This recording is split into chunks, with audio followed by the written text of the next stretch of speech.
Bismillahirrahmanirrahim. Assalamu alaikum. Welcome on my YouTube channel. I hope you all are doing well. हम review कर रहे थे an introduction to environment book का, जिसका आज हमने यूनिट 3 डिस्कस कर रहा है, जिसका नेम है एटमॉस्फेयर। एटमॉस्फेयर को उर्दू में अगर बात करें तो इसको हम पूरा हवाई पढ़ते हैं, जिसमें हम कहते हैं कि हमारी ज़मीन के इर्द गिर्द जो गैसों का गिलाफ है, जो ब्लैंकेट है एक बना हुआ, इसको हम एटमॉस्फेयर कहते हैं। आगे इसकी फिर कुछ लेयर्स हैं, हम उनकी डिस्ट्रीब्यूशन को डिस्कस करते हैं। इसमें हम ओजोन को पढ़ते हैं। देन इसमें कौन-कौन सी गैसेज़ मौजूद हैं, जिसमें नाइट्रोजन है, ऑक्सीजन है, कार्बन डाइऑक्साइड है। उनको हम देखते हैं कि उनका क्या रोल है, उनकी कंपोज़िशन, उनकी जो है ना वो यहाँ पे अमाउंट कितनी है, ये सारी चीज़ें इसमें हम एटमॉस्फेयर को डिस्कस करेंगे। देन कंपोज़िशन और स्ट्रक्चर, कि एटमॉस्फेयर बना हुआ किन चीज़ों का है, उसका ढांचा कैसा है।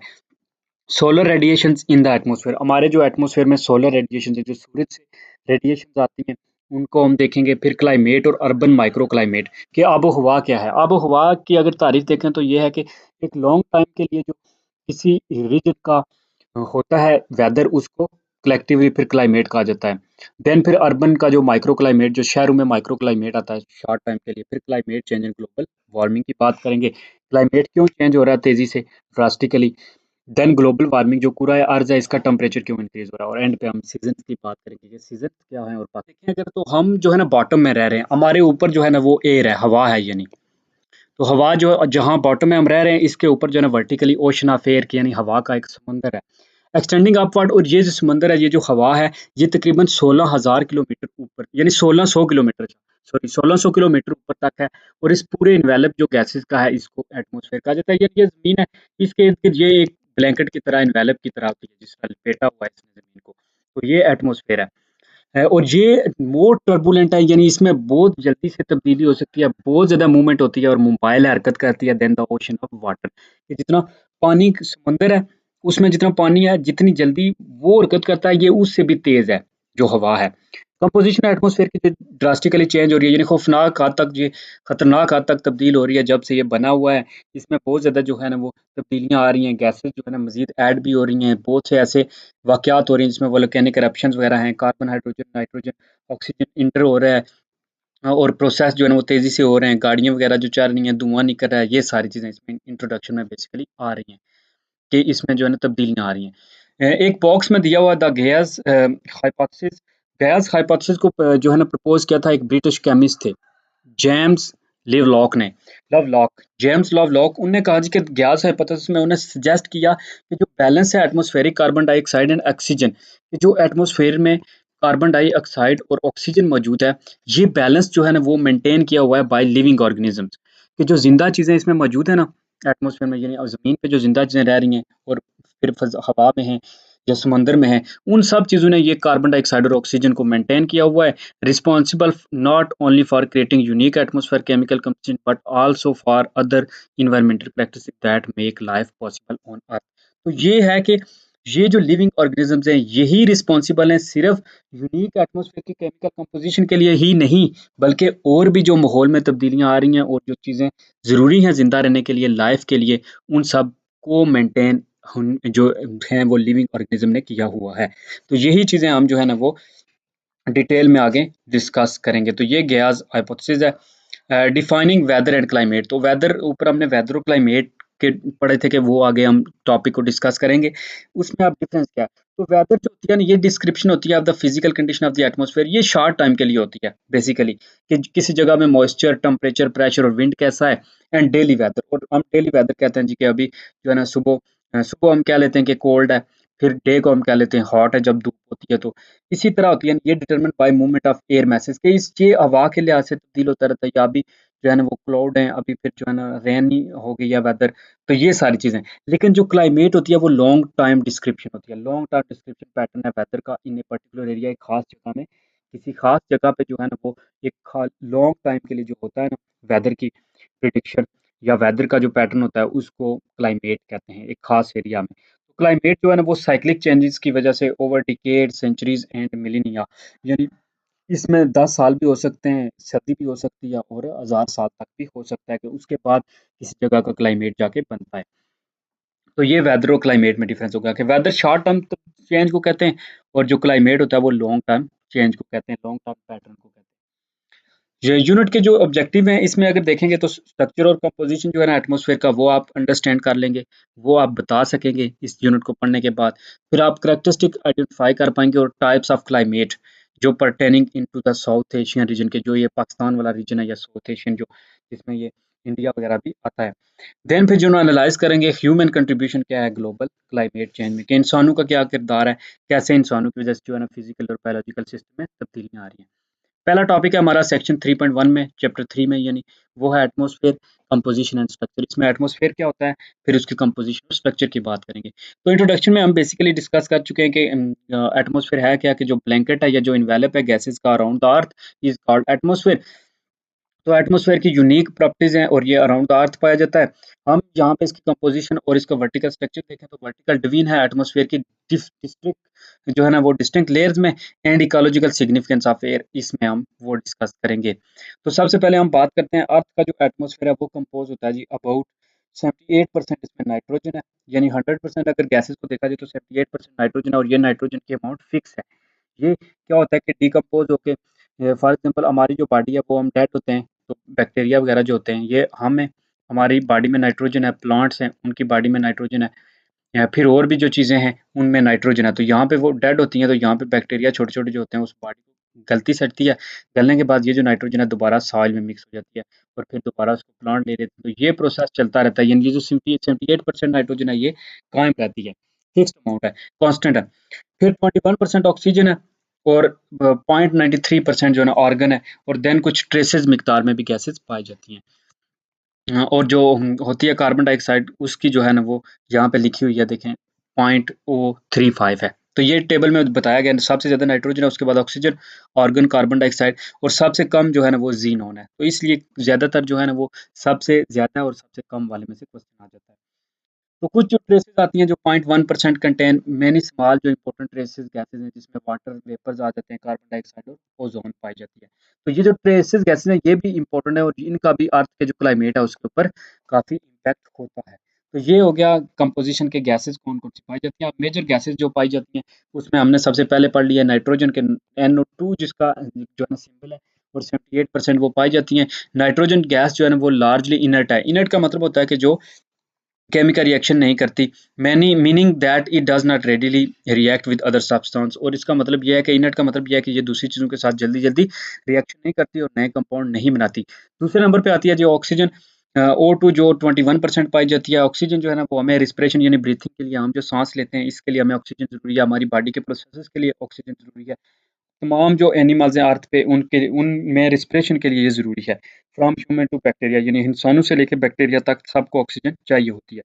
इसके कंट्रास्ट अगर नाइट्रोजन और ऑक्सीजन को हम देखें तो ये एक्सट्रीमली रिएक्टिव होती हैं। दोनों जो है ना वो आपस में रिएक्ट करती हैं। इट पार्टिसिपेट इन ऑक्सीडेशन, ये ऑक्सीडेशन में पार्टिसिपेट करती हैं, और भी बहुत इस तरह के जो है ना वो केमिकल रिएक्शंस होते हैं जिनमें ये यूज़ होती हैं। और कॉमन एग्जांपल अगर हम देखें ऑक्सीडेशन की तो apple turning from white to brown, कि जो सेब होता है आप उसको काटते हैं तो वो व्हाइट होता है लेकिन थोड़ी देर के बाद वो ब्राउन हो जाता है, बीइंग स्लाइस्ड। और रस्टिंग ऑफ आयरन, आयरन जो होती है ये भी रस्ट, उसमें जंग जो लगता है वो भी ऑक्सीजन के साथ रिएक्शन की वजह से हो जाता है। ऑक्सीडेशन यानी रिएक्शन का वो भी रिजल्ट, और 1% जो है ना ऑक्सीजन ऑर्गन उसमें मौजूद होती है जो कि इनर्ट नेबल नोबल गैस है, जो दूसरी गैसेस के साथ केमिकल रिएक्शन नहीं करती नॉर्मल सर्कमस्टांसिस में। तो ये हो गया बेसिकल जो है ना वो जो ज़्यादा अमाउंट में पाई जाती हैं। उसके बाद आती हैं कुछ ट्रेस गैसेज़। ट्रेस गैसेज़ में आती है जी कार्बन डाइऑक्साइड। कार्बन डाइऑक्साइड जो है ना वो इफ़ेक्ट करती है ज़मीन के क्लाइमेट को, क्योंकि इसी की जो मिकदार है वो इंक्रीज़ होने की वजह से जो ग्लोबल वार्मिंग है वो हो रही है, यानी पूरा अर्थ का टेम्परेचर इंक्रीज़ हो गया है। A large support role in the biosphere, ये भी बायोस्फीयर जो ज़िंदा चीज़ें मौजूद हैं ज़मीन के ऊपर, जो जिस स्फीयर में, उसमें बहुत ज़्यादा इफ़ेक्ट करती हैं ज़मीन के सरफेस पे। इसकी जो अगर देखा जाए अमाउंट तो वो 0.035 यानी 0.035% है एटमॉस्फेयर में कार्बन डाइऑक्साइड की। ये प्लांट को रिक्वायर कर चाहिए फोटोसिंथेसिस के लिए, क्योंकि प्लांट्स जो होते हैं वो कार्बन डाइऑक्साइड जब फोटोसिंथेसिस करते हैं तो कार्बन डाइऑक्साइड को लेते हैं, और जो ऑक्सीजन बनती है इस प्रोसेस में उसको वो रिलीज़ कर देते हैं। तो ये इसलिए ये भी ज़रूरी है। ये सनलाइट के प्लांट फोटोसिंथेसिस होती क्या है, इसको हमने पहले यूनिट में डिस्कस भी किया था कि ये ऐसा प्रोसेस होता है जिसमें प्लांट जो है ना वो सनलाइट को यूज़ करते हैं। सनलाइट उनके लीफ पे पड़ती है, उसके बाद वो कार्बन डाइऑक्साइड और वाटर को मिक्स करके अपनी फूड बना लेते हैं, यानी कार्बोहाइड्रेट, और ऑक्सीजन इस प्रोसेस में रिलीज़ होती है। देन जो है कार्बन डाइऑक्साइड इस क्लास ऑफ कंपाउंड, ये ऐसी क्लास ऑफ कंपाउंड भी है, इसको ग्रीन हाउस गैसेस भी कहा जाता है कि ये जो पूरा अर्थ का टेम्परेचर है वो इसकी वजह से इंक्रीज हो रहा है। तो ये गैसेस होती हैं जो मेड अप ऑफ मॉलिक्यूल्स होती हैं जो एमिट कर लेती हैं infrared radiation which we feel as heat, कि ये इंफ्रारेड रेडिएशन जो सूरज से आती हैं उनको ये अपने अंदर एमिट कर लेती है, अपने अंदर यानी ऑब्जॉर्ब कर लेती है, जिसकी वजह से हम हीट फील करते हैं। और ये रेडिएशन जो है ना वो सन से आती है mostly in the visible range, और हमें नजर भी आ सकती हैं, विजिबल रेंज में होती हैं। इनको हम सन से आते हुए ज़मीन तक आते हुए भी देख सकते हैं। ये रेडिएशन जब अब्ज़ॉर्ब होती हैं अर्थ सरफेस में, then re-radiated back out of the atmosphere. क्या होता है कि बेसिकली सन से आती है रेडिएशन, तो ये ज़मीन से टकरा के दोबारा वापस चली जाती हैं। लेकिन क्या होता है कि जब एटमॉस्फेयर में कार्बन डाइऑक्साइड ज़्यादा होती है, तो कार्बन डाइऑक्साइड ज़्यादा होने की वजह से या ग्रीन हाउस गैसेस की ज़्यादा होने की वजह से ये जो रेडिएटेड होती हैं लाइट, ये एस्केप नहीं हो सकती एटमॉस्फेयर से, और री एमिट हो जाती हैं बैकवर्ड टू द सरफेस, और सरफेस में दोबारा आ जाती हैं, जिसकी वजह से जो है ना पूरा अर्थ का टेम्परेचर इंक्रीज हो रहा है, वो वाला टेम्परेचर में इंक्रीज हो रहा है। ये जो है ना, no green house gases, it is estimated that the earth surface would be 19 Fahrenheit to 32 Celsius cooler. तो वो कहते हैं कि जब ग्रीन हाउस गैसेस नहीं थी, यानी ये कार्बन डाइऑक्साइड मीथेन वगैरह नहीं थी, तब जो है ना वो ज़मीन तकरीबन 32 सेल्सियस कूलर था। उसके बाद बात आती है कि वाटर वेपर्स की, जो पानी के बहारात होते हैं, ये भी एटमॉस्फेयर में फाउंड किए जाते हैं स्मॉल में, लेकिन ये भी वेरिएबल है अमाउंट में, कहीं पे ज़्यादा है कहीं पे कम है। इनकी जो है ना नियरली एब्सेंट है मोस्ट ऑफ द एटमॉस्फेयर, लेकिन ये बहुत ज़्यादा एब्सेंट है। इनकी कंसंट्रेशन जो है ना वो up to 4% in very warm humid areas close to the surface, के ज़मीन के करीब जो सरफेस है वहाँ पे ये तकरीबन 4% पाई जाती हैं। तो इनकी रिलेटिव स्कार्सिटी की वजह से जो है ना वो atmospheric water probably has more impact on the earth than any of the major gases aside from oxygen. तो वो कहता है कि बेशक इनकी कमी होती है, लेकिन फिर भी ये एटमॉस्फेरिक जो है ना उसमें बहुत ज़्यादा इम्पैक्ट करते हैं ज़मीन के, अर्थ के क्लाइमेट में। देन जी वाटर वेपर जो है ना प्रेसिपिटेट करते हैं हाइड्रोलॉजिकल साइकिल। हाइड्रोलॉजिकल साइकिल होता है कि जो वाटर का साइकिल है जिसमें प्रेसिपिटेशन होती है, रेन वगैरह ये सारी चीज़ें आती हैं। ये ऐसा प्रोसेस होता है जिसमें water between the oceans and the land surface water, the atmosphere and the polar ice cap, यानी ये सब के दरमियान में जो है ना वो पूरा वाटर का एक साइकिल चलता रहता है। यानी समंदर से जो है ना वो वाटर एवोपरेट हो रहा है, प्लांट जो होते हैं वो ट्रांसपायरेशन कर रहे हैं, एनिमल जो होते हैं वो इसको जो है ना वो रिस्पिरेशन की मदद से या फिर ब्रीथिंग की मदद से जो है ना वो कुछ वाटर वेपर निकलते हैं। तो ये सारे जो है ना वो एक साइकिल बनता है, और पूरे साइकिल की वजह से इसको हाइड्रोलॉजिकल साइकिल कहते हैं, जिसमें जिसको वाटर साइकिल भी कहा जाता है।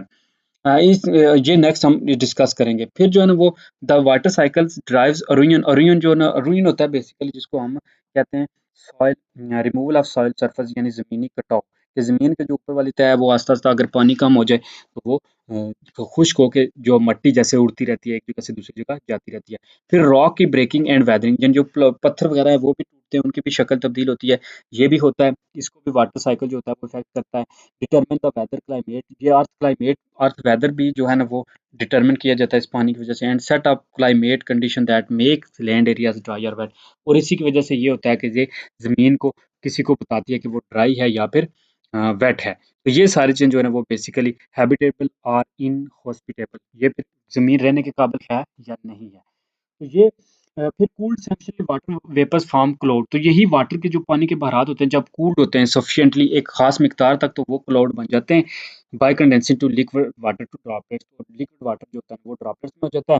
लो टेम्परेचर पे ये आइस में तब्दील हो जाते हैं, आइस क्रिस्टल में।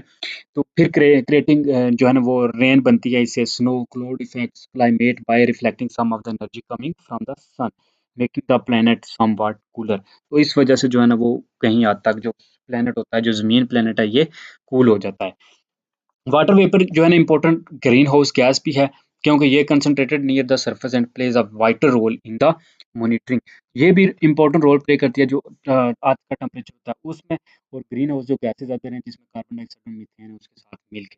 तो नंबर ऑफ फिनोमेना जो है ना वो ज़मीन में होते हैं, जिसमें रेन है, स्नो है, टेम्परेचर है, ये फ्लक्चुएशन यानी तेज़ी से वो बदलते रहते हैं, अरुयन होती है, वेदरिंग, ये सारे जो है ना वो वाटर जो एटमॉस्फेयर में है वो कंट्रोल करता है।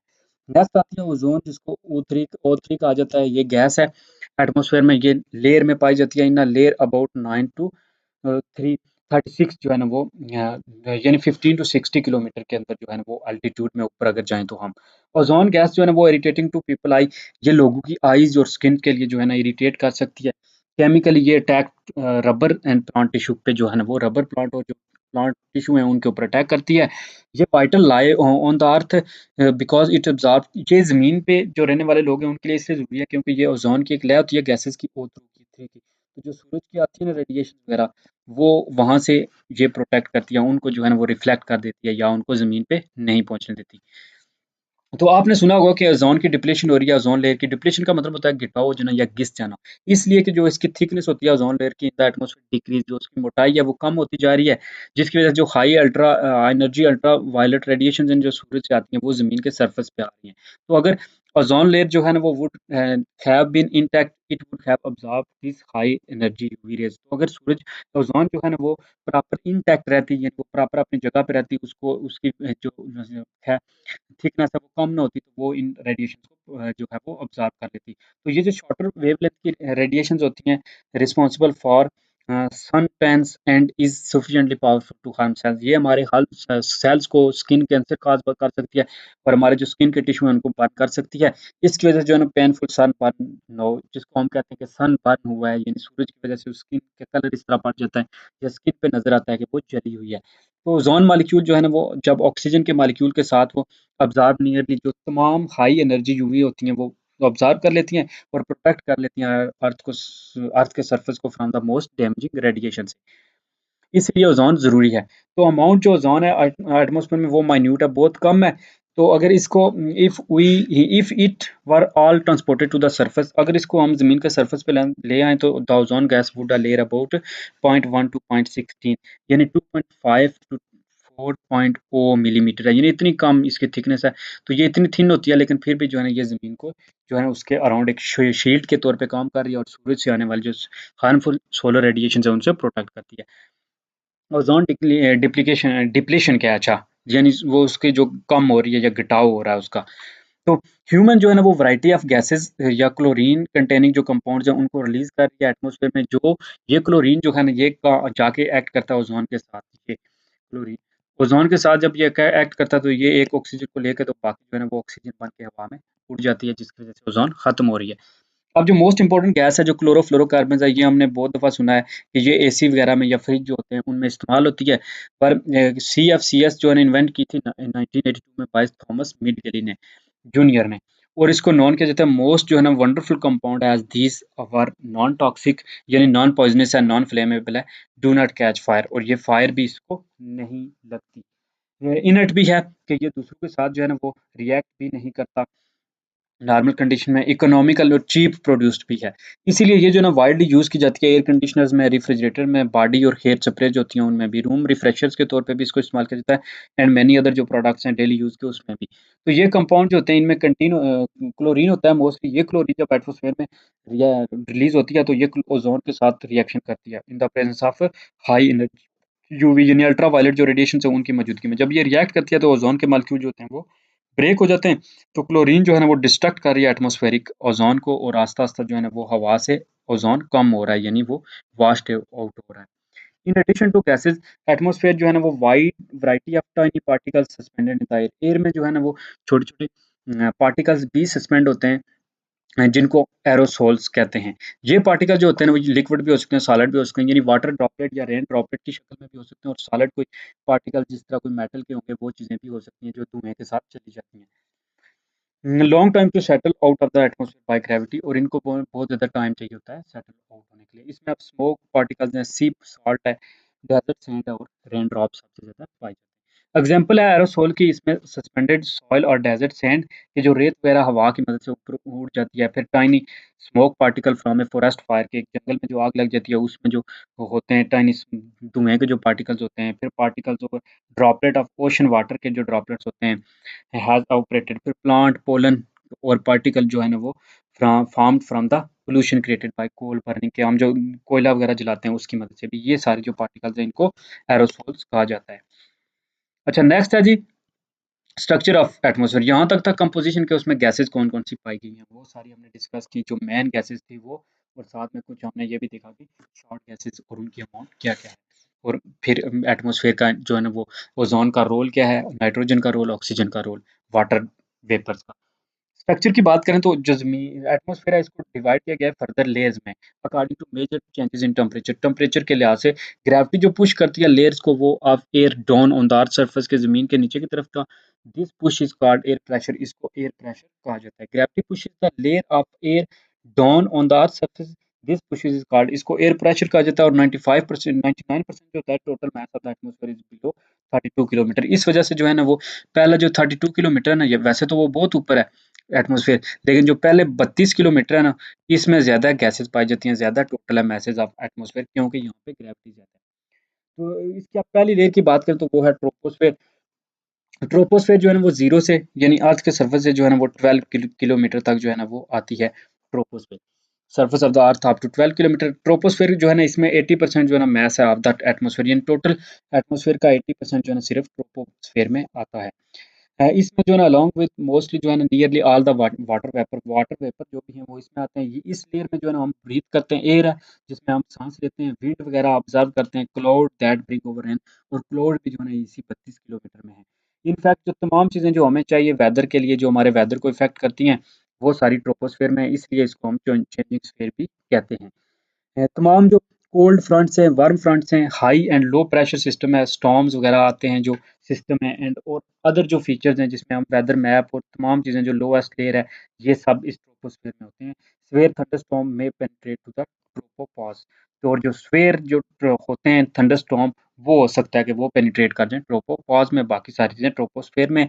इसकी हाइट जैसे जैसे इंक्रीज होती है टेम्परेचर डिक्रीज होता रहता है। इसीलिए जो ऊंची जगह होती हैं जहाँ पे हम माउंटेन वगैरह पे जाते हैं वहाँ पे टेम्परेचर डिक्रीज होता है, ज़्यादा ठंडक होती है। तो टेम्परेचर वहाँ पे ड्रॉप हो सकता है about 6.5 degree Celsius for every kilometre above the earth surface. कि ज़मीन के सरफेस से हम जितना ऊपर जाते जाएंगे तकरीबन 6.5 डिग्री जो है ना वो सेल्सियस कम होता जाएगा। दूसरी लेयर है जी ट्रोपोपॉज़। ट्रोपोपॉज़ जो है ना बेसिकली लोकेट करती है टॉप ऑफ द ट्रोपोस्फेरियन। ट्रोपोस्फेयर के ऊपर जो है ना ट्रोपोपॉज़ है। कभी-कभी इसको कहा जाता है कि ये स्ट्रेटोस्फेयर और जो है ना ट्रोपोस्फेयर के दरमियान में पाई जाती है। टेम्परेचर जो है ना यहाँ पे कांस्टेंट रहता है जो ट्रोपोपॉज़ है। दिस लेयर सेपरेट ये सेपरेट करती है ट्रोपोस्फेयर को स्ट्रेटोस्फेयर से।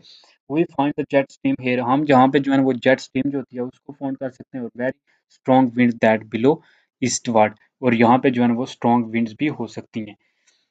नेक्स्ट आती है जी स्ट्रेटोस्फेयर तीसरे नंबर पे। स्ट्रेटोस्फेयर की जो रेंज है वो 12 टू 50 किलोमीटर है, यानी 12 से ये 50 किलोमीटर तक होती है। यानी 12 तक तो हमने पढ़ा कि ट्रोपोस्फेयर है।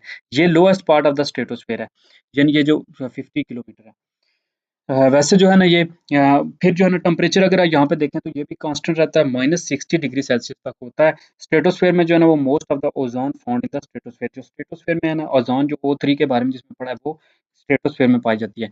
इनफैक्ट जो ओजोन की प्रेजेंस है वो एक रीजन है कि for the temperature profile found in the atmosphere, जिसकी वजह से जो है ना वो यहाँ पे टेम्परेचर जो होता है वो प्रोफाइल यहाँ पे देखा जाता है। तो प्रीवियसली डिस्क्राइब किया गया कि ओजोन और ऑक्सीजन जो है ना वो गैसेज हैं जो ऑब्जर्व कर लेती हैं जो शॉर्ट वेव सोलर रेडिएशंस होती हैं उनको। इसकी वजह से क्या होता है कि हीट जो होती है वो रिलीज होती है। तो ये बेसिकल जो है ना वो हम देख रहे हैं। नेक्स्ट हम बात करते हैं हीट। अब ये जो हीट होती है जो जो ओजोन और वो उसको ऑब्जर्व करते हैं तो रिलीज होती है। ये एटमॉस्फेयर में जो है ना वो 12 टू 45 किलोमीटर तक होती है।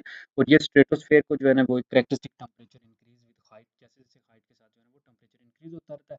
ऑल तो जो है ना वो स्ट्रेटोस्फेयर उसमें बहुत कम पानी, क्लाउड और क्रिस्टल वगैरह पाए जाते हैं। Stratosphere over the polar region जो पोलर रीजन के ऊपर होती है। पोलर रीजन जो बहुत ऊंचे रीजन है जहाँ पे बर्फ बहुत ज्यादा होती है। आर्कटिक जो यानी आर्कटिक जो रीजन है जहाँ पे बर्फ वगैरह है, नेम दीज क्लाउड नैक्रिस नैक्रियस आर जो है ना वो mother of pearl cloud because of their glittering sparkling appearance, क्योंकि वहाँ पे जो है ना चमकती हुई वहाँ पे ये नजर आते हैं। तो ये जो आगे उसमें लिखा हुआ है कि wide spread cloud have been found to form polar stratosphere. Polar stratosphere को बनाते हैं एक्सट्रीमली कोल्ड कंडीशन वहाँ पे होती हैं, ठंडी कंडीशन होती हैं। ये क्लाउड जो है ना इनको पोलर स्ट्रेटो स्फेयर कहा जाता है। Cloud PSCS appear to be small crystal of ice frozen, क्योंकि वहाँ पे जो है ना वो स्मॉल क्रिस्टल फ्रोजन के भी नजर आते हैं। और आइस जिसको नाइट्रिक एसिड कहा जाता है ये प्ले करते हैं की role development of ozone hole. उनकी वजह से जो है ना वो ओजोन में होल आ रहा है। नेक्स्ट आता है जी मीजोस्फीयर। मीजो का मतलब होता है वैसे दरमियाना। मीजो जो होती है ये 50 टू 80 किलोमीटर तक है। पहले हमने पढ़ी थी ट्रोपो, फिर जो है ना वो स्ट्रेटो। अब हम तीसरे नंबर पे पढ़ रहे हैं जी मेसोस्फेयर। मेसोस्फेयर जो है ना ये स्ट्रेटोस्फेयर से ऊपर है। टेम्परेचर अगर इसका देखें तो यहाँ पे ड्रॉप होता है इस लेयर में और -100 डिग्री सेल्सियस तक चला जाता है। ये कोल्डेस्ट रीजन है एटमॉस्फेयर का और ये प्रोटेक्ट करता है earth from the meteoroids. Meteoroids होते हैं जो ऊपर जो है ना वो रॉक वगैरह के गोले जिनको हम कह सकते हैं वो जो ज़मीन पे आते हैं तो ये लेयर वहाँ से प्रोटेक्ट करती है हमें मीटेरॉइड से। फिर थर्मोस्फेयर थर्मोस्फेयर थर्मो नाम ही ज़ाहिर कर रहा है कि टेम्परेचर थर्म यानी टेम्परेचर 80 किलोमीटर से अप है। ये वेरी थिन है, बहुत पतली है और जो है ना यहाँ पे थर्मोस्फेयर इसका मतलब होता है हीट स्फीयर।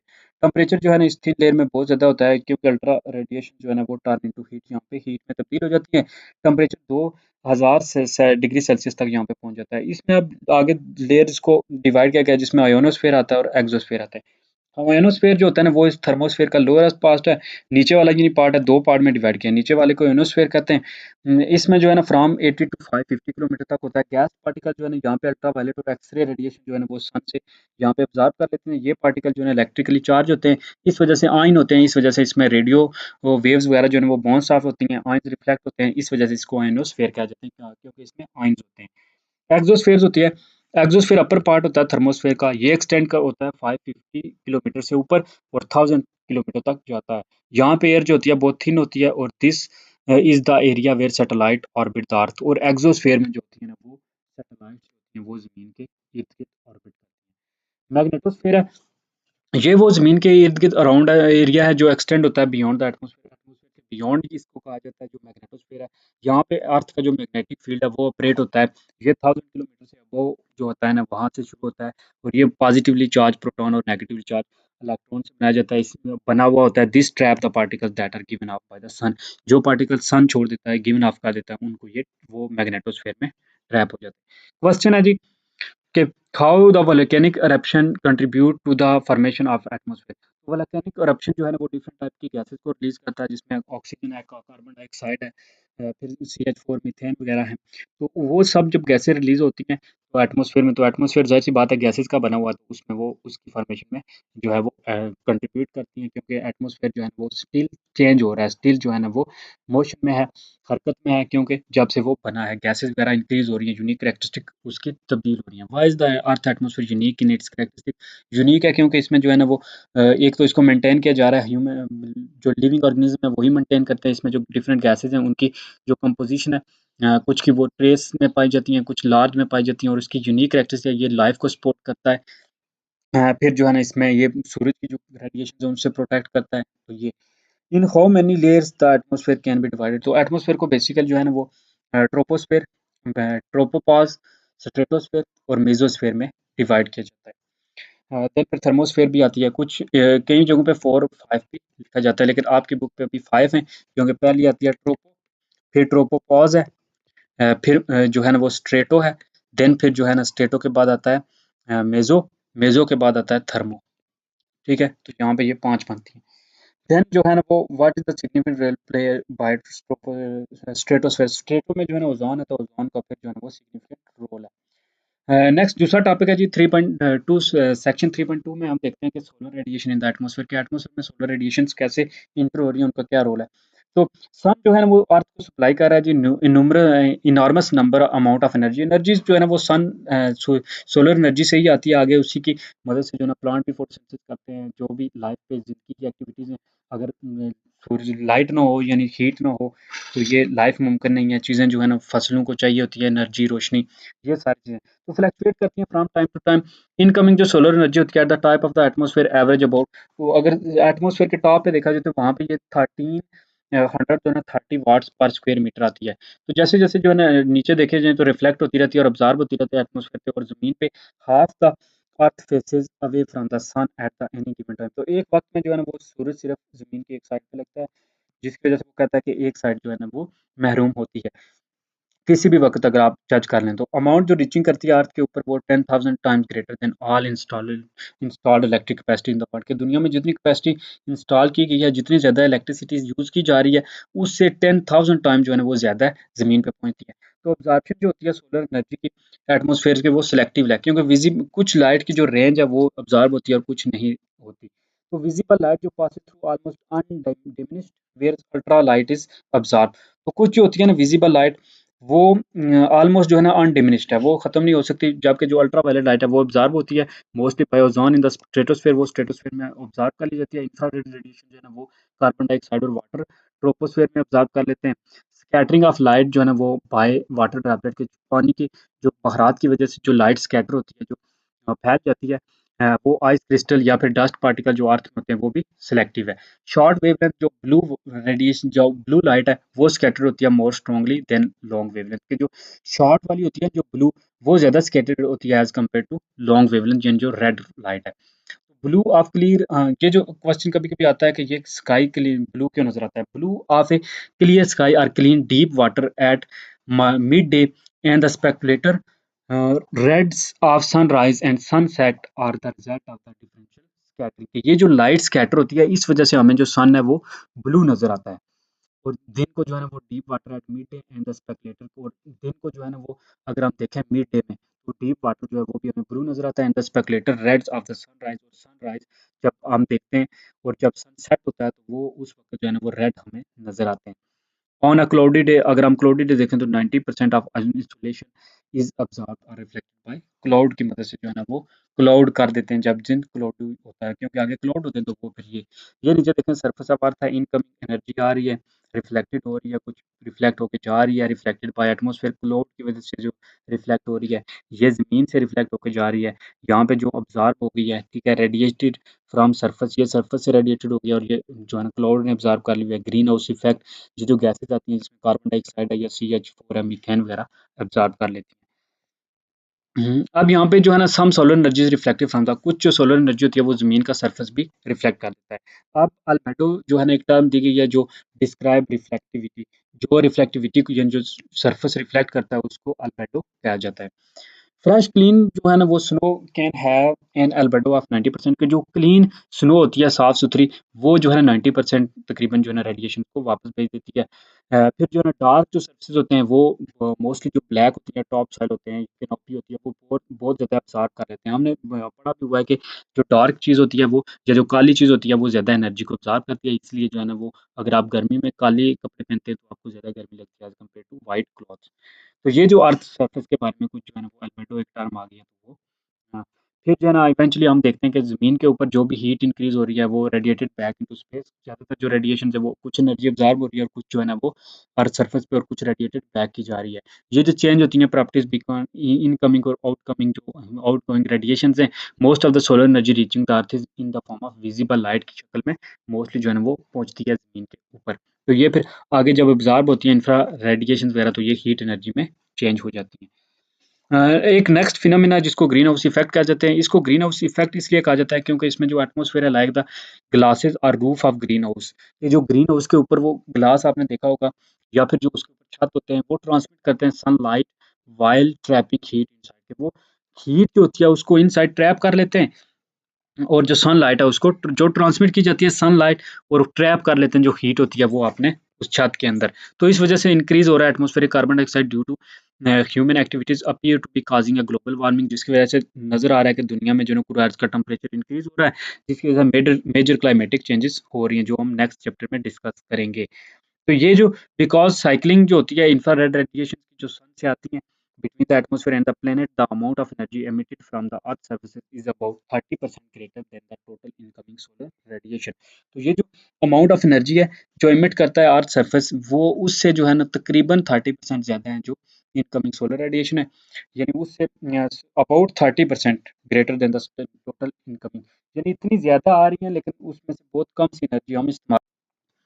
नेक्स्ट है सेक्शन 3.3 जिसमें climate and urban micro climate है। तो क्लाइमेट हमने ऊपर डिस्कस किया था कि क्लाइमेट जो है ना वो एक लॉन्ग टर्म वेदर पैटर्न होता है, कि किसी एक एरिया या किसी इलाके में जो एक लॉन्ग टर्म के लिए वेदर में तब्दीलियां आती हैं उसके एवरेज को हम क्लाइमेट कहते हैं।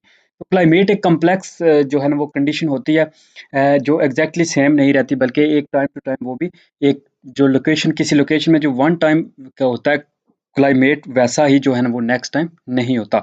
तो इसको जो है ना एवरेज सीजन ईयर या डिकेड जो है ना वो इफेक्ट करते हैं। तो बेसिकली हमने जो है ना इन्फ्लुएंस देखना है कि फैक्टर कौन से हैं जो क्लाइमेटिक रीजन को इन्फ्लुएंस करते हैं। तो नंबर वन पे लैटिट्यूड।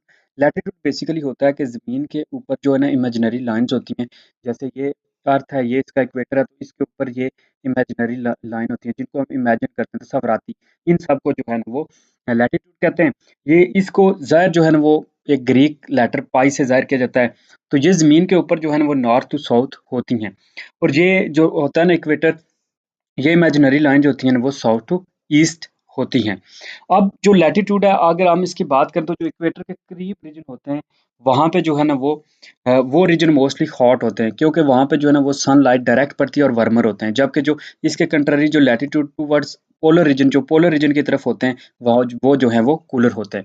नेक्स्ट है एयर मास इन्फ्लुएंस। तो एयर मास इन्फ्लुएंस अगर बात करें हम, तो जनरली हम देखते हैं कि जो ओशनिक एयर्स होती हैं ना वो मॉइस्ट होती हैं, यानी जो समुंदर से हवाएं उठती हैं वो हवाएं जो है ना वो मॉइस्ट होती हैं, उनमें ज़्यादा से ज़्यादा जो है ना वाटर वेपर्स होते हैं, और वो वाटर वेपर्स कंडेंस होके मोस्टली जो है ना वो रेन या स्नो की शक्ल में उतरते हैं।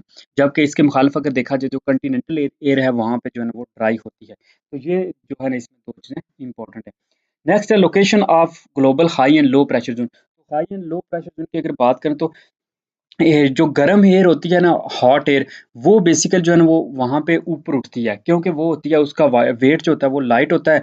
तो जो जहाँ जिन रीजन में वो होती है वहाँ पे जो है ना वो मोस्टली आपको रेनफॉल और डेली थंडरस्टॉर्म जो है ना ट्रॉपिकल एरियाज में नजर आते हैं। दूसरी तरफ अगर देखा जाए, जो एयर जो है ना वो जब कूल होती है तो वो डाउनवर्ड मूवमेंट करती है, क्योंकि जो कोल्ड एयर होती है वो हैवियर होती है, इस वजह से वो नीचे आती है, तो वो फिर सब ट्रॉपिकल जोन में आती है। तो उसकी वजह से जो है ना वो downward air motion increase atmospheric pressure. तो जब हवा नीचे की तरफ आती है तो वो फिर प्रेशर जो है ना वो इंक्रीज हो जाता है। हमें जो है ना जनरली इसमें सब ट्रॉपिकल क्लाइमेट में हमें जनरली क्लियर स्काई, आसमान स्काई क्लियर नजर आता है, लो रेनफॉल होती है और हाई डे टाइम टेम्परेचर होता है ओवर 40 सेल्सियस। नेक्स्ट है जी हीट एक्सचेंज होती है फ्रॉम ओशन करंट। तो कूलर विंड जो होती है ना वो blowing blowing from the ocean to land. तो क्या होता है कि समर में होता है जी कि जो कूलिंग एयर होती हैं या जो ठंडी हवाएं होती हैं वो फ्लो करती हैं from the ocean to the land, के समंदर है यहाँ पे, तो समंदर से जो है ना वो जाती हैं लैंड की तरफ ऊपर, यानी समुंदर से ऊपर उठती हैं कूलर हवाएं और वो लैंड की तरफ जाती हैं। Summer lower down the temperature in the coastal area. इस वजह से क्या होता है कि जो गर्मियों में जो कोस्टल एरिया होते हैं वहाँ पे टेम्परेचर कम होता है, क्योंकि वहाँ पे ठंडी हवाएं जो समुंदर से उठती हैं वो लैंड की तरफ आती हैं। Due to this heat exchange from ocean cross the temperature of the coastal areas around the year remain moderate. इस वजह से जो कोस्टल एरिया होते हैं उनका वो पूरे साल टेम्परेचर जो होता है वो मॉडरेट रहता है। तो ये बेसिकली होता है कि वहाँ से वो समंदर से जो है ना वो ठंडी हवाएं ऊपर उठती हैं और वो ज़मीन की तरफ आती हैं। Distribution of mountain barriers. अब माउंटेन बैरियर्स जो है ना वो माउंटेन यानी जो पहाड़ियाँ आ जाती हैं दरमियान में, तो माउंटेन बैरियर जो है ना ये इंपॉर्टेंट रोल प्ले करती हैं किसी जगह का जो है ना वो क्लाइमेट कंट्रोल करने में या क्लाइमेट डिटरमिन करने में। Controlling the time and quantity of air received by a particular area. इसमें बेसिकली ये कि कितनी एयर होगी या रेन होगी, और उसकी किसी पर्टिकुलर एरिया में जो है ना वो उसको कंट्रोल करती है माउंटेन की वजह से, क्योंकि जो है ना wind ward side of the mountain receive maximum rainfall. तो जिस साइड में विंड आती है ना उस साइड पे जो है ना वो मैक्सिमम रेनफॉल भी होती है। The other side of the mountains commonly known as leeward are not facing the wind. और जिस पे विंड नहीं पड़ती वहां पे जो है ना वो डिवाइड द रेन, वहां पे रेन कम होती है। तो ये माउंटेन का रोल है कि जिस साइड पे विंड आती है उस साइड पे रेन भी ज़्यादा होती है, और जिस साइड पे विंड नहीं है वहाँ पे रेन भी कम है। Patterns of prevailing wind. तो विंड का अब क्या रोल है? तो prevailing wind also known as trade wind, इनको ट्रेड विंड भी कहा जाता है कि ये predominantly form a single general direction over a particular point on the earth surface. क्योंकि विंड होती है ऐसी है कि जब एयर एक डायरेक्शन में मूव करते हैं तो उसको हम विंड कहते हैं। तो ट्रेड विंड जो है ना वो easterly surface winds found in the tropics near the earth equator. ये मोस्टली जो है ना अर्थ के इक्वेटर के करीब पाई जाती हैं। These winds produce the tropical storm that form over the Atlantic, Pacific and Indian Oceans and approaches the North America, South Asia, Pakistan and India respectively. तो ये जो विंड्स होती हैं ये फिर जो है ना प्रोड्यूस होती हैं, ट्रॉपिकल स्टॉर्म्स प्रोड्यूस करती हैं, जो कि जो है ना अटलांटिक जो समुंदर है, फिर पैसिफिक ओशन है, इंडियन ओशन है, वहां से लेके फिर नॉर्थ अमेरिका और पाकिस्तान तक पहुंचती हैं। डिस्ट्रीब्यूशन ऑफ लैंड एंड सी। तो distribution of land and water की अगर बात करें तो ये इंपॉर्टेंट फैक्टर हैं जो इम्प्लीकेट करते हैं क्लाइमेट को। वाटर जो है ना वो हायर हीट कैपेसिटी होती है इसकी एज कम्पेयर टू लैंड। तो इसलिए वाटर जो है ना वो एग्जिबिट करता है great resistant to temperature changes, के टेम्परेचर का जो है ना वो जो तब्दीली होती है टेम्परेचर में उसके अगेंस्ट वाटर जो है ना वो ग्रेट रेजिस्ट करता है, मजामत करता है as compare to land area. Land जो होती है वो जल्दी हीट अप हो जाती है during the day, in summer में, यानी गर्मियों में लैंड जो होती है वो जल्दी से हीट अप हो जाती है, और कूल डाउन भी एट नाइट ड्यूरिंग विंटर, और सर्दियों में जो है ना वो जल्दी से रात को ठंडी भी हो जाती है। Than do adjacent bodies of water as compare to, अगर हम इसके साथ पानी की बात करें तो this means that localities immediately adjacent to water exhibit smaller seasonal temperature variation than to localities that are situated well inland.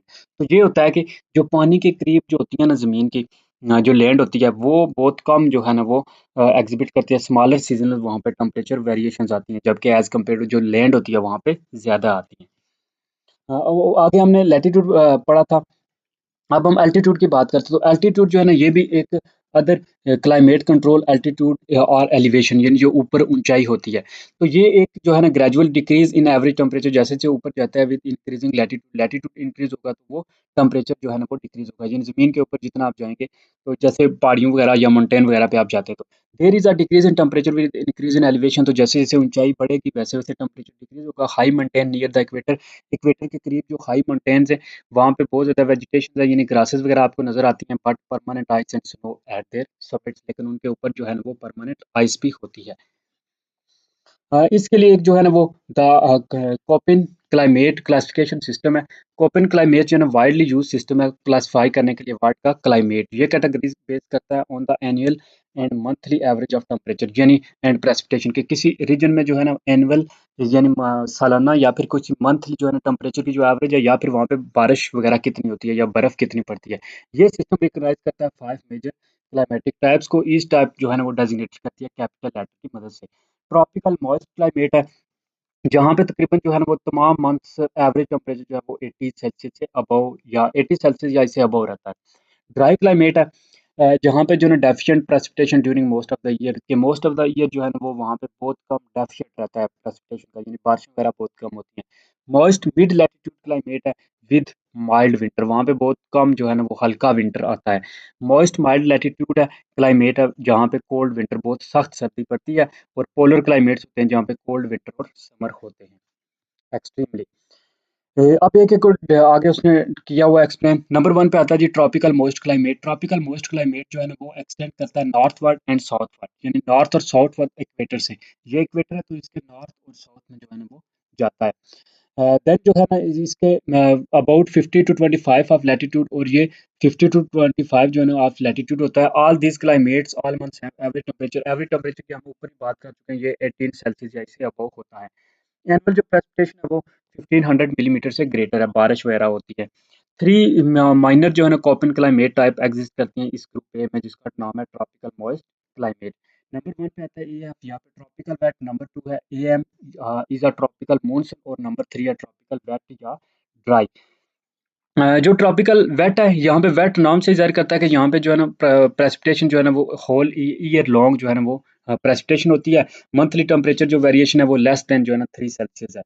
Example जो है ना east coast of central America, east coast of Brazil और मलेशिया वगैरह इसमें आते हैं। Am यानी tropical monsoon climate जो है वहाँ पे एनुअल जो रेनफॉल है वो इक्वल और greater than AF, but most of the यानी इसके बराबर ही होती है, सालाना होती रहती है। प्रेसिपिटेशन जो फॉल है वो 7 टू 9 हॉटेस्ट मंथ में, यानी गर्म जो समर के होते हैं मंथ उनमें भी 7 टू 9 जो है ना वो मिलीमीटर होती है।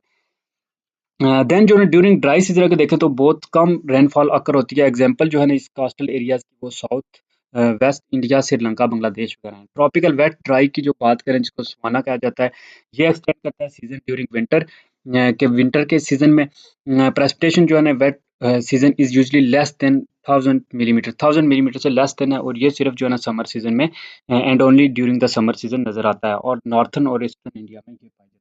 दूसरे नंबर पे आता है जी ये ड्राई क्लाइमेट, जहाँ पे खुश्क है। ऑब्वियसली जो है ना ड्राई नेम से ही ज़ाहिर है कि फीचर इस क्लाइमेट के जो होंगे वो evaporation and transpiration exceed precipitation, कि जो प्रेसिपिटेशन है उससे ज़्यादा एवपोरेशन और ट्रांसपिरेशन होती है। एवपोरेशन होती है कि जो पानी का जो है ना बखरात बन के निकलना, और ट्रांसपिरेशन होता है प्लांट जो एक्स्ट्रा वाटर रिलीज करते हैं अपने लीव्स वगैरह से। ये क्लाइमेट एक्सटेंड करता है from 50 to 35 north and south of the equator in large continental region में।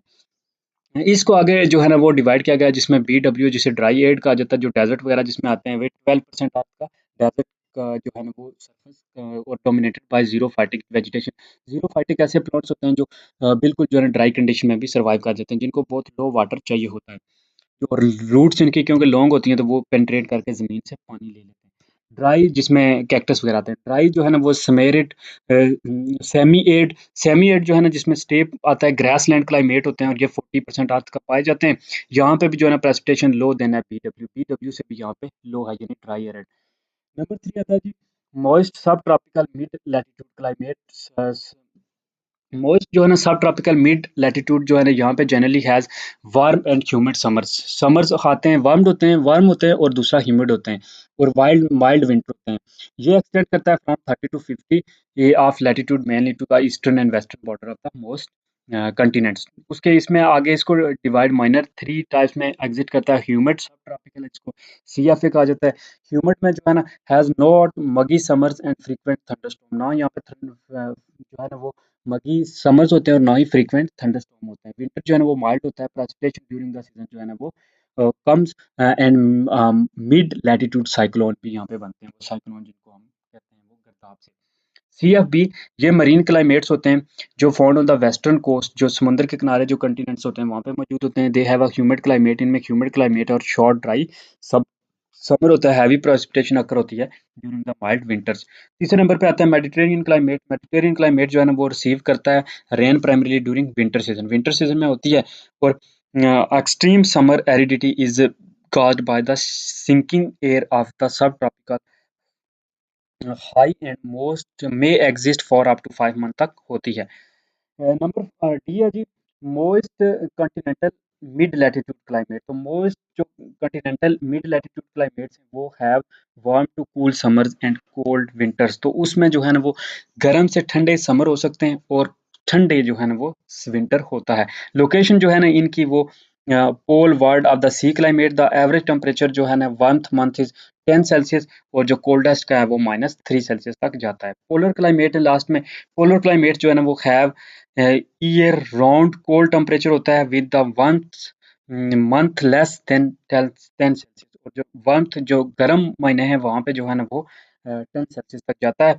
पोलर क्लाइमेट जो है ना फाउंड होता है northern coastal areas of North America, Europe, Asia और दूसरे जो है ना वो लैंड मैसेज में पाया जाता है। ETG यानी पोलर टुंड्रा जो क्लाइमेट है जहाँ पे सॉइल परमानेंटली फ्रोजन होती है depth of hundreds of metre तक, इसको परमाफ्रॉस्ट भी कहा जाता है। और EF जो है ना या पोलर आइस कैप्स कहा जाता है जिसमें सरफेस परमानेंटली कवर्ड होता है स्नो एंड आइस की वजह से। क्लाइमेट ऑफ पाकिस्तान की बात करें तो डिपेंडिंग ऑन जियोग्राफी जो है ना क्लाइमेट एक्सट्रीम वेरिएशन है पाकिस्तान के क्लाइमेट में। टेम्परेचर यहाँ पे वेरिएशंस है। क्लाइमेट जो पाकिस्तान का वो एग्जिबिट करता है large range of climatic conditions, क्योंकि लोअर जो एलिवेशन है जो वहाँ पे जो नीचे आते हैं सिटी वगैरह या जो रीजन पाकिस्तान में नीचे हैं, there are number of desert region, वहाँ पे बहुत ज़्यादा डेजर्ट्स हैं, जैसे थर है, थल है, चुलिस्तान है। तो वहाँ पे समर जो होता है वो हॉट होता है और अनप्लेजेंट होता है, नाखुशगवार होता है। लेकिन जो इसके बरक्स अगर देखें हम, जहाँ पे एलिवेशन है, जहाँ पे ऊंचाई है, वहाँ पे इनहेबिटेंट्स मोर इंड्यूर, वहाँ पे स्नो है, कोल्ड टेम्परेचर्स हैं, माउंटेन्स वगैरह जिनमें आते हैं। इन द विंटर हिमालयस की अगर बात करें, जैसे सदर्न स्लोप्स ऑफ हिमालयस हैं, सब माउंटेन्स एंड ट्रैक्स हैं receiving an annual rainfall between 760 and 1270 millimetre, have a high humid सब ट्रॉपिकल क्लाइमेट, जहाँ पे बहुत ज़्यादा रेन भी होती है, 760 से 12 मिलीमीटर होती है।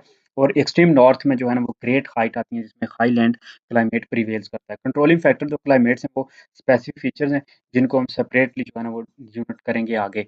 पाकिस्तान इन्वायरमेंटल सेटिंग के मुताबिक 9 यूनिट।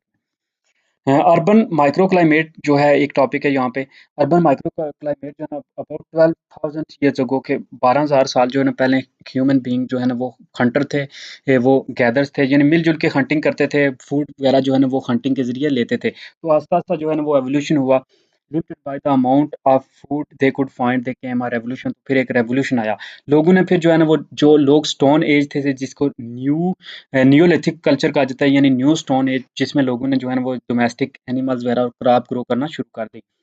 तो इसमें जो है ना वो नो लॉन्गर अब हंटिंग वगैरह की ज़रूरत नहीं थी, और फूड जो है ना वो स्टोर भी कर सकते थे, लोग जो है ना इजीली रह सकते थे, नोमैडिक लाइफ भी कम हो गई थी।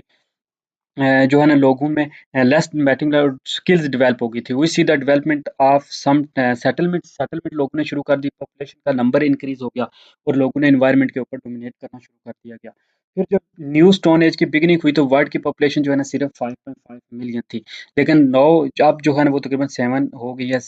ये तो 500 मिलियन बता रहा है, लेकिन 7 बिलियन जो है ना वो अब हो गई है। So where do you all people live, कहाँ रहते हैं? तो ये सारी चीज़ें जो है ना वो इकोसिस्टम में फिर तब्दीली आई। cramped into a tiny part of the world land surface, about 5% जो है ह्यूमन और ह्यूमन मेड जो है ना स्ट्रक्चर्स डोमिनेट किए इकोसिस्टम के ऊपर। तो ये फिर जो है ना पाकिस्तान की वहाँ पे कुछ सिटीज़ की उसने बताई है पॉपुलेशन वगैरह के 11.9 मिलियन है कराची में, लाहौर में 6.40 मिलियन, इस्लामाबाद में 1.2 मिलियन, पेशावर में 3 कोयटा में। तो ये कुछ उसने बताया। फिर उसने कहा जी कि अर्बन का जो माइक्रो क्लाइमेट है वो डेजिग्नेट किया जाता है by the formation of a doom of warm air that frequently builds up over city centre. की एक सिटी है उसके ऊपर जो एक बन जाता है वार्म एयर बन जाती है, डूम बन जाती है। डूम होता है इस तरह बेसिकली जो होती है। तो ये जो डूम बनता है ये फ्रीक्वेंटली सिटी के ऊपर लाइन अप कर देता है, centres farming in urban heat island, जिसको अर्बन हीट आइलैंड कहा जाता है।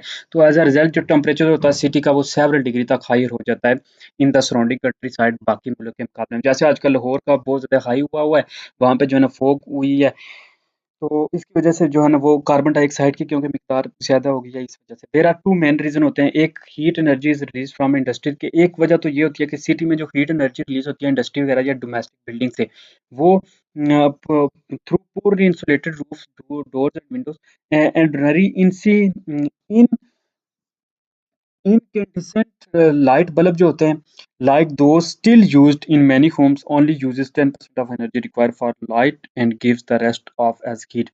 तो वो फिर हीट की मदद से जो है वो हीट जमा हो जाती है सिटी के ऊपर। ये हो गया कि घर और जो इंडस्ट्री वगैरह से हीट निकलती है। दूसरा नंबर पे रोड सरफेस जो बिल्डिंग मटेरियल्स हैं, जिसमें brick and concrete absorb heat during the day and act like giant storage heaters, releasing it at slow at night. कि जो घरों की जो बिल्डिंग्स होती हैं वो भी, या जो दीवारें होती हैं वो भी रात को फिर हीट को जो है ना वो रिलीज़ करती हैं, जिसकी वज़ह से वो जमा हो जाती है। Dark colour absorb more heat than light colour, तो डार्क कलर जो होते हैं वो मोर हीट अब्ज़ॉर्ब करते हैं। फॉलोइंग फैक्टर जो है ना वो कंट्रीब्यूट करते हैं, जैसे में glass building and window reflect large amount of solar radiation into the surrounding air. कि जो सिटी में अब मोस्टली क्या होते हैं जी कि ग्लास बिल्डिंग होती हैं और विंडो रिफ्लेक्ट लार्ज होती हैं। कि विंडो जो होती हैं, जो खिड़कियाँ होती हैं ज़रा वो ग्लास की बनी होती हैं, वो फिर सोलर रेडिएशन जो है ना वो सराउंडिंग एयर में रिफ्लेक्ट करती हैं। दूसरे नंबर पे आता है वाटर अट्रैक्टिंग, जिसमें हाइग्रोस्कोपिक आते हैं कि पोल्यूशन के जो पार्टिकल्स होते हैं इन द एयर वो एक्ट करते हैं न्यूक्लियाई फॉर कंडेंसेशन, वो वहाँ पे कंडेंस हो जाते हैं यानी जम जाते हैं, फॉर्मेशन बनती है क्लाउड की और स्मोक बन जाता है और ट्रैप हो जाती है हीट एटमॉस्फेयर में, जैसे आजकल लाहौर में है और बड़े सिटीज़ में है। इन मैनी सिटीज़ देयर में B relatively small amount of liquid water, less heat energy is therefore used up in evaporation, और फिर लेस एनर्जी जो है ना वो हीट एवोपरेशन में यूज़ होती है। प्रेसिपिटेशन एंड ह्यूमिडिटी की बात करें तो प्रेसिपिटेशन बेसिकली होता है कि वो इसमें हम ज़िक्र करते हैं कि जो रेन वगैरह या स्नो किसी भी फॉर्म में जो ऊपर से यानी हाँ, अर्थ के ऊपर से पानी आता है, इसको हम प्रेसिपिटेशन कहते हैं। ह्यूमिडिटी होती है नमी, जिसको हम कहते हैं। तो we have all the warmer temperature can also lead the formation of convection currents and long thermals. These can help both to form strengthen thunderstorm, leading to higher rainfall both in the urban area and down wind of it। कि urban area में बहुत ज़्यादा जो है ना वो जिसकी वज़ह से बारिश होती है, even though is more rain, air humidity and may be lower as fewer bodies of open water mean there is less water operating into the air. तो क्या होता है कि यहाँ पे बारिश ज़्यादा हो तब भी यहाँ पे, क्योंकि सिटी में वाटर बॉडीज़ नहीं होती। वाटर बॉडीज़ में तो ज़ाहिर-सी बात है, जैसे समुद्र से ऑपरेशन होता है, पानी ऊपर उठता है, बहारात, तो वही बहारात दोबारा बरसते हैं।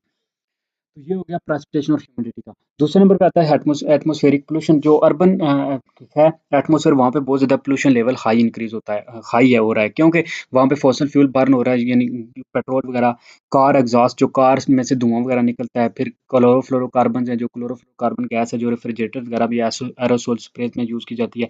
ये सारी चीज़ें जो है इंक्रीज़ हो रही हैं। फोटोकेमिकल स्मोक जो है ना वो भी यूज़ हवा में जो है वो एयर में निकल रहा है।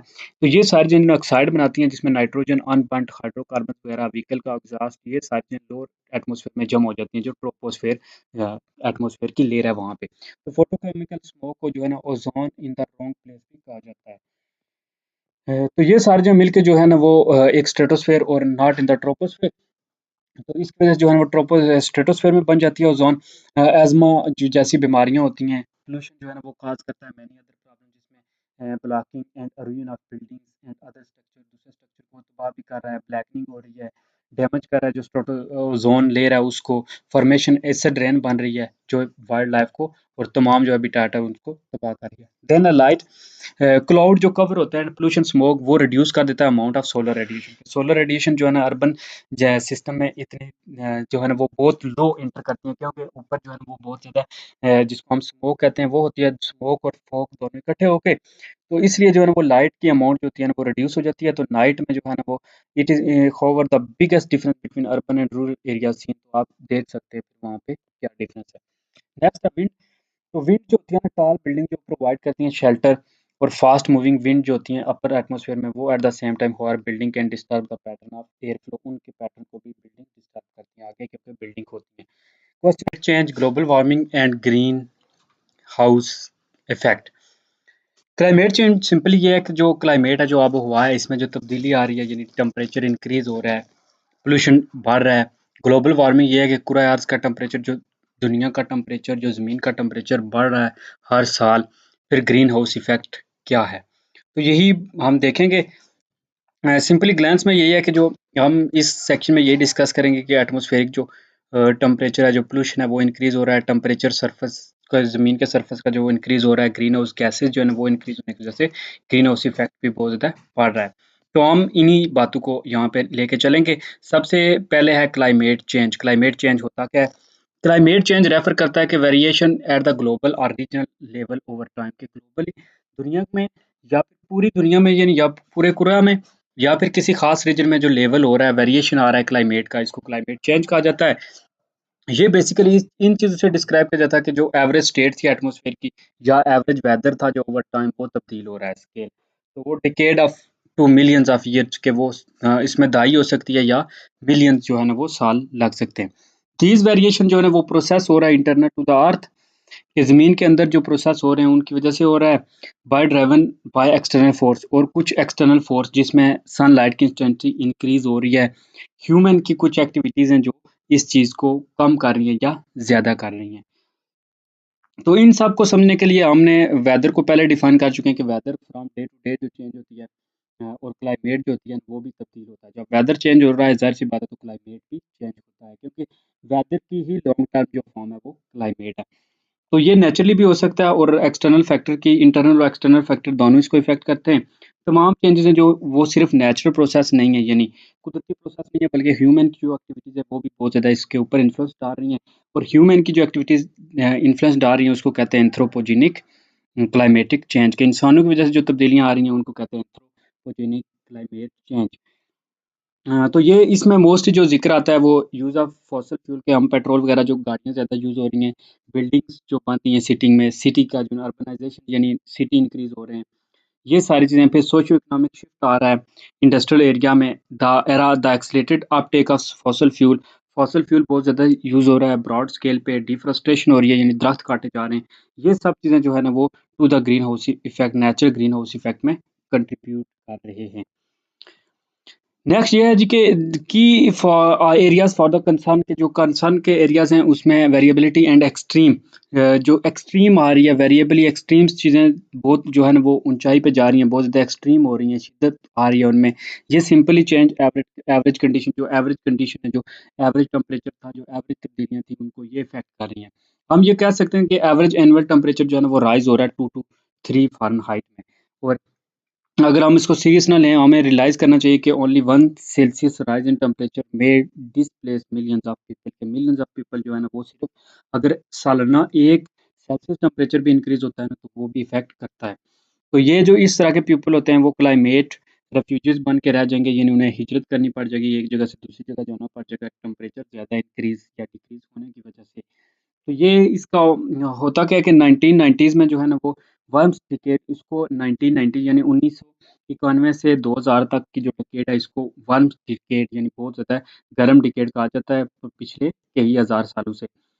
इसमें जो टेम्परेचर इंक्रीज़ हुआ है वो 0.4 टू 0.8 सेल्सियस तक इंक्रीज़ हुआ था। फिर लेट 19th सेंचुरी में over the period 1961 to 2003 global concern temperature has risen about 10 Celsius तक टेम्परेचर इंक्रीज़ हुआ। तो ये जो है ना एक मैप दिखाया गया है जिसमें पास्ट 10,000 और आगे देखें ये सिर्फ कुछ इस एरा में जो है ना कितना टेम्परेचर इंक्रीज़ हुआ है।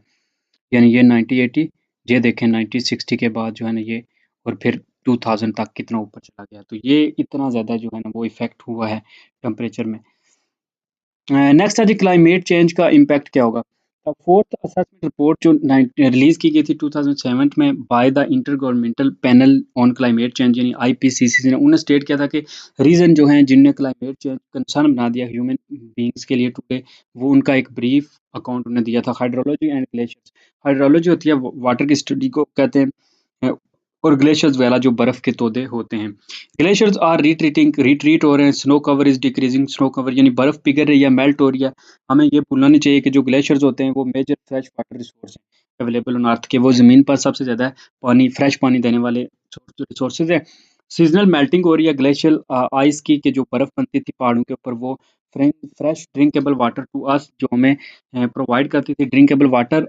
If the glacier retreats at a higher rate, अगर वो बहुत ज़्यादा मेल्ट होती रहती हैं, डिज़ायर नॉट ओनली वी और to lose the water reservoir, हमें पानी के रिजर्वियर भी जो ज़ख़ीरे थे वो भी खो देंगे, और हमें ये भी फ्लडिंग वगैरह का भी, जैसे पाकिस्तान में पिछले ऐसे में फ्लड आया था, तो ये इसी वजह से कि ग्लोबल जो क्लाइमेट है वो चेंज हो रहा है। तो ये देखें जहाँ पे हाइड्रो इलेक्ट्रिसिटी का जो रीज़न है कि जो बिजली बनाई जा रही है, तो वो अगर चेंज और फ्लो होता है तो रिजर्वियर डिक्रीज़ होते हैं, तो पावर जनरेशन भी डिक्रीज़ होगी। फिर फ्लड आ जाएँगे, इंक्रीज़ आता है वेदर, तो हायर जो विंटर रिवर फ्लो हो जाएँगे और रन ऑफ हो जाएगा और फ्लडिंग। फिर ड्राउट आ जाएगा, ज़ाहिर-सी बात है बारिशें नहीं होंगी, टेम्परेचर हाई हो जाएगा, चेंज होगी प्रेसिपिटेशन, तो खुश्की आ जाएगी, ड्राउट आ जाएगा, खुश्क साली आ जाएगी। एग्रीकल्चर पे भी इसका जो है ना वो इरिगेशन की जो डिमांड है वो इंक्रीज़ हो जाएगी, क्योंकि फिर फ्लड वगैरह से जो क्रॉप्स हैं वो भी तबाह हो जाएँगी। ग्राउंड वाटर जो है, लोअर वाटर टेबल जो है वो हाइड्रोलॉजिकल चेंज की वजह से demand cause some shallow wells to go dry, तो वो बहुत ज़्यादा जो है ना वो पानी नीचे चला जाएगा और ड्राई हो जाएगा। वाटर यूज़ जो है ना, डिमांड जो होती है अर्बन वाटर वो इंक्रीज़ हो जाएगी, वाटर की क्वालिटी जो है वो डिक्रीज़ हो जाएगी।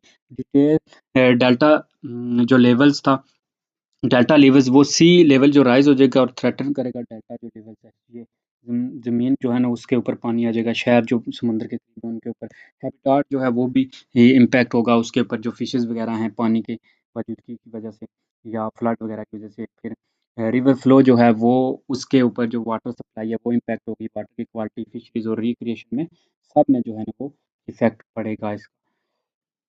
तो यही सारी बातें इसमें होती हैं। यही इसमें लिखा हुआ है कि कौन-कौन सी चीज़ें इससे इफ़ेक्ट होंगी। एनिमल्स इससे इफ़ेक्ट होंगे, पोल वर्ल्ड और जो है ना elevational shift in range and alteration in species abundance, species की अबंडेंस में जो है ना अल्टरेशन आ जाएगी, जैसे सी टर्टल्स वगैरह हैं, क्योंकि पानी की क्लाइमेट चेंज होने के साथ-साथ टेम्परेचर जब चेंज होगा, तो ये कहा गया है कि तकरीबन 1 मिलियन स्पीशीज़ जो है ना प्रिडिक्ट किया जा रहा है कि वो 2050 तक एक्सटिंक्ट हो जाएँगी, यानी नापैद हो जाएँगी।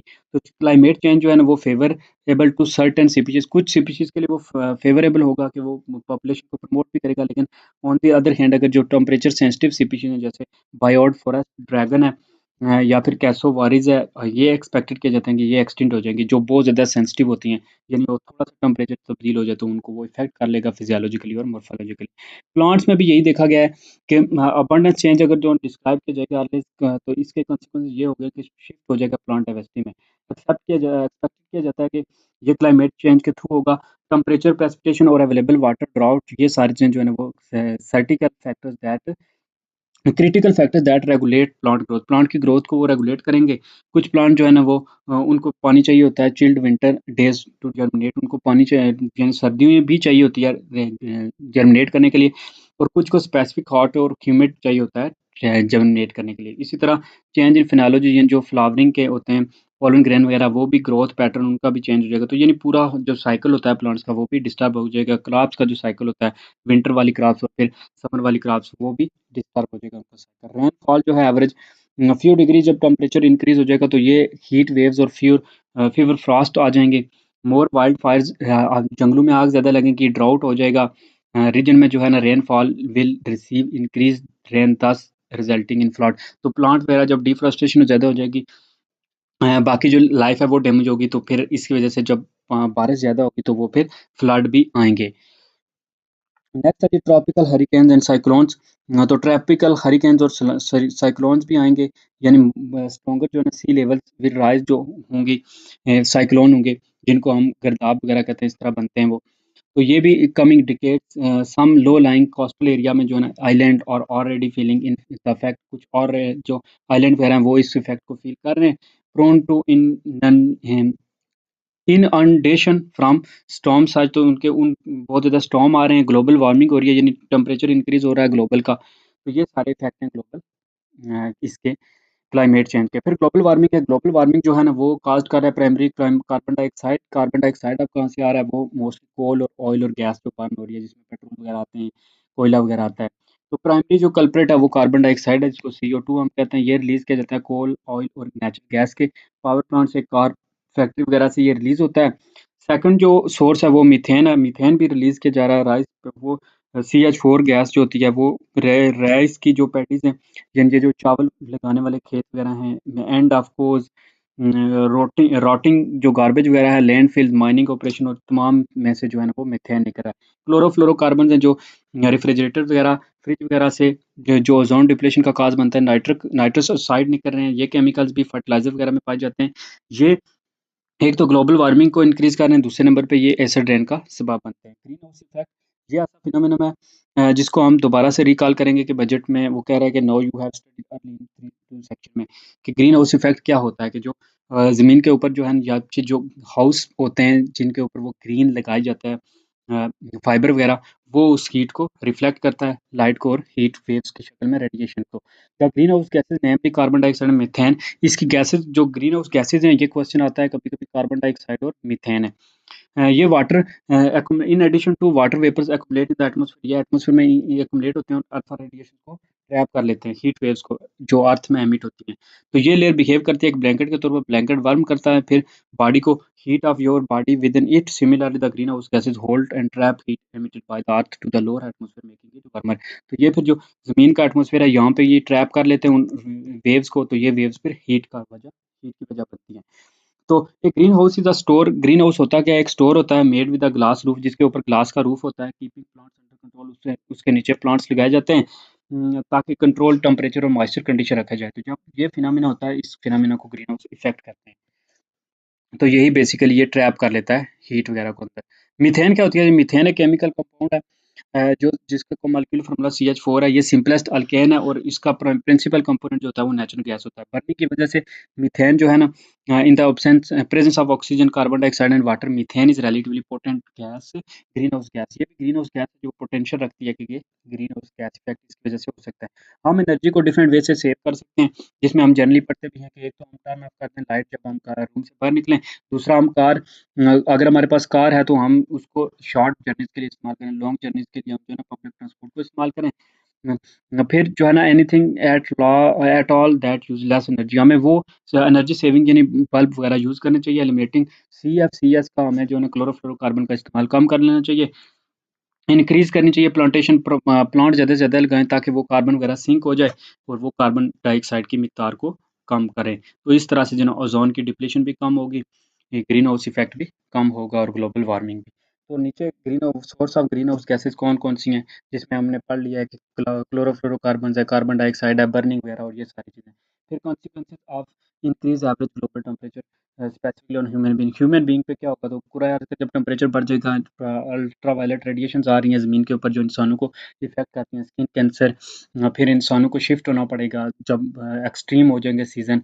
Suggest any method to control global warming, global warming को कंट्रोल करने का मेथड यही है कि CS को कंट्रोल करें, कार्बन डाइऑक्साइड का एमिशन कंट्रोल करें, गाड़ियाँ जो है ना वो पब्लिक ट्रांसपोर्ट को कम इस्तेमाल करें, पब्लिक ट्रांसपोर्ट को ज़्यादा इस्तेमाल करें, पब्लिक जो प्राइवेट व्हीकल्स हैं उनको कम इस्तेमाल करें। तो ये सारी चीज़ें। नेक्स्ट है लास्ट 3.5 सीज़न जिसको हम कहते हैं। मौसम यानी क्या होते हैं? सीज़न जो है ना वो मेजर डिवीजन होती है ईयर की, जनरली जो है ना based on yearly periodic change के, जैसे समर है, विंटर है, स्प्रिंग है, और फिर जिसको हम कहते हैं यानी चल लास्ट नेम ही स्प्रिंग, विंटर, समर और फॉल। तो ये हम देखते हैं कि किस तरह जो है ना वो 4 जो होते हैं। सीज़न जो है ना वो major generally based on yearly, ये ईयरली पीरियोडिक टेबल पे होता है। Thus at any given time पे ड्यूरिंग समर और विंटर जो प्लैनेट है is more directly exposed to the rays of the sun. तो ये होता है कि इनमें से जो एक सीज़न होता है समर या फिर विंटर में, तो एक जो पार्ट होता है प्लैनेट का यानी ज़मीन का वो डायरेक्टली एक्सपोज़ होता है सन के सामने। तो this exposure alternates the earth revolve in its orbit. तो ये फिर बताता है कि ये ज़मीन जो है ना ये ऑर्बिट में घूम रही है। The northern and southern hemisphere experience opposites जो है ना वो सीज़न। तो एक साइड नॉर्थर्न पे जो होगा और दूसरी साइड पे साउथर्न पे दूसरा सीज़न होगा। जैसे उसने दिखाया हुआ है कि एक साइड पे फॉल होगा तो दूसरी साइड पे स्प्रिंग, ठीक है? इधर समर है तो इस साइड विंटर होगा। इधर ये ज़मीन का बता रहा है कि वो ज़मीन जब इधर सूरज के सामने स्प्रिंग है, दूसरी साइड पे फॉल है। इधर जो है वो समर और विंटर है। इसी तरह यहाँ पे स्प्रिंग और फॉल और यहाँ विंटर और समर। टेम्परेट और जो पोलर रीजन है, टेम्परेट होता है जहाँ पे दरमियाना एनवायरनमेंट होता है और पोलर रीजन होता है जहाँ पे बर्फ ज़्यादा होती है। The seasons are marked by the changes in the amount of sunlight. ये सनलाइट की वजह से चेंज होती है जिसकी वजह से काज होता है जी कि जो पोलर रीजन है वहाँ पे एनिमल्स हाइबरनेट हो जाते हैं या फिर माइग्रेट कर जाते हैं वहाँ से and plants to be dormant और प्लांट जो है ना वो थोड़ी देर के लिए अपनी जो ग्रोथ होती है उसके डोरमेंट हो जाते हैं। In these region generally four region recognise किए गए हैं जिसमें समर है, स्प्रिंग है, समर है, ऑटम है और विंटर है। तो सम ट्रॉपिकल और जो सब ट्रॉपिकल रीजन होते हैं वहाँ पे it is more common to speak of the rainy season, जहाँ पे कुछ जो है ना रेनी सीजन भी आता है जिसको हम मानसून कहते हैं, because the amount of precipitation जहाँ पे ड्रामेटिकली बहुत ज़्यादा बारिश होती है than average temperature in other tropical areas. Three way division into hot rainy and cool season is used. तो तीन तरह के होते हैं। फिर some part of the world जो है ना स्पेशल सीजन जो है ना जिनको डिफाइन किया जाता है अपॉन इवेंट, जैसे हरिकेन सीजन है, टर्नेडो सीजन है, वाइल्ड फायर है कि कुछ रीजन में वाइल्ड फायर होती है, टर्नेडोज आते हैं जैसे अमेरिका में और हरिकेन आते हैं जो वो फिर तो ये अमाउंट जो है ना सनलाइट की जो अमाउंट है वो वेरी करती है जो अर्थ रिसीव करती है। डेवलप करता है कि टेम्परेचर डिफरेंस जो ज़मीन के ऊपर। तो वर्टिकल और हॉरिजॉन्टल मूवमेंट जो होती है एटमॉस्फेयर की, ये मूवमेंट जो है ना वो ग्लोबल स्केल पे भी हो सकती है और परमानेंट और मे बी लोकलाइज्ड टेम्परेरी या air masses movement that we recognise land sea breeze और mountain valley breeze. Land sea होती हैं कि ज़मीन से कभी-कभी क्या होता है कि सूरज जो है ना ओशन से उठती हैं या सी से ठंडी और इधर ज़मीन से गर्म। तो ये जो होती हैं लैंड सी ब्रीज़ और फिर माउंटेन वैली ब्रीज़ भी होती हैं कि ऊँची पहाड़ियों से नीचे आती हैं और पहाड़ियों से उठती हैं। तो ये फिर जो है ना the horizontal motion of the air is what we called wind, जिसको हम विंड कह देते हैं। The movement in the atmosphere the wind play important role play करती है एयर पोल्यूशन को स्प्रेड करने में। पाकिस्तान में अब कौन-कौन से सीज़न है? पाकिस्तान में 4 सीज़न है। कंट्रोल कोल्ड सीज़न जो शुरू होता है दिसंबर से मार्च तक 3 महीने रहता है। फिर hot season April to June तक। मानसून का सीज़न जुलाई और सितंबर में होता है और पोस्ट मानसून सीज़न जो है ना अक्टूबर से नवंबर में। आगे जो है ना वो कोल्ड सीज़न का हमें पता ही है कि एवरेज टेम्परेचर जो है ना 4 सेल्सियस से 18 सेल्सियस तक चला जाता है। बहुत ठंडा सीज़न होता है, मैक्सिमम मिनिमम टेम्परेचर दे दिया गया है उसमें। हुँ, फिर जो है ना हॉट सीज़न में जो है ना वो टेम्परेचर 50% सेल्सियस तक जाता है, 40 सेल्सियस तक और इससे भी ऊपर जाता है। कराची वगैरह में जो है ना 50 तक जाता है। फिर ये फिर जो है ना आगे मानसून में जो है ना वो जुलाई में ये शुरू होता है, तो फिर आस्ता-आस्ता जो है ना वो जाता है जुलाई से लेके आगे। सेल्फ असेसमेंट का जो क्वेश्चन है यहाँ पे आएगा। पहले में सीज़न है, सीज़न हैपन टू दूसरे में the horizontal motion of air is what we called wind. तीसरे में the movements in the atmosphere the wind play an important role in pollution, जो है स्प्रेडिंग। पोल्यूशन को स्प्रेड करने में, ये एयर पोल्यूशन को स्प्रेड करने में रोल प्ले करती है। तो ये बेसिकली है। नीचे जो है ना वो सेल्फ असेसमेंट के जितने क्वेश्चन थे उन सब को उसने सॉल्व किया हुआ है। ये सारे उनके आंसर हैं। तो that's all in this video. Like कर दे वीडियो को और सब्सक्राइब कर दे चैनल को। अल्लाह हाफ़िज़।